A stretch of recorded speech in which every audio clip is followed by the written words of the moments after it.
Accès interdit. Nous allons lire dans l'Ancien Testament, dans le livre des Proverbes au chapitre 4, le verset 23. L'auteur nous adresse cet avertissement, ce conseil.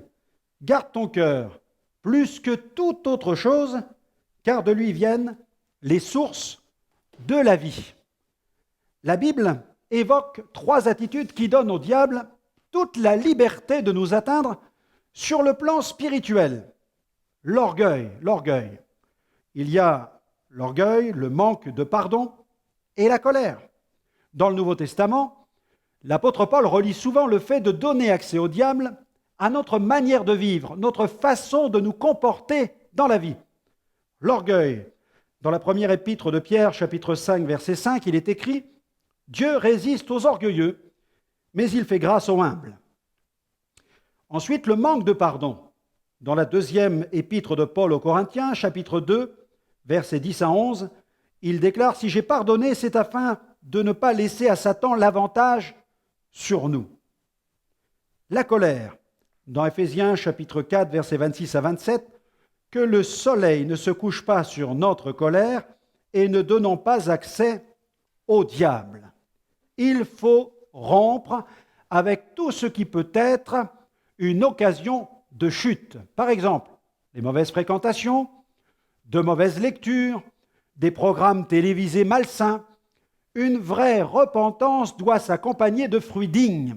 Aussi, réconciliez-vous avec ceux qui vous ont blessé. Restituez ce que vous avez dérobé à cause peut-être de cette convoitise.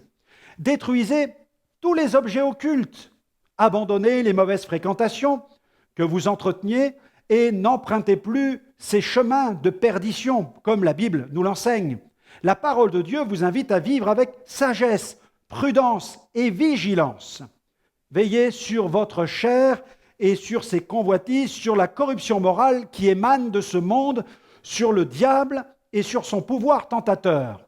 Marchez dans l'humilité, réconciliez-vous, vivez en paix avec tous les hommes, procurez la paix. De cette manière, l'ennemi ne vous touchera pas. Dieu veut tout votre cœur afin de le remplir. Toujours dans le livre des Proverbes, au chapitre 23, verset 26, il est écrit « Mon fils, donne-moi ton cœur. » Alors, je vous recommande cette prière aujourd'hui. Seigneur, aide-moi à tenir compte de tes commandements et à marcher dans tes voies. Je veux obéir et faire ta volonté et ne rien mettre d'impur sous mes yeux. Que je sois trouvé fidèle devant toi, dans le nom de Jésus. Amen.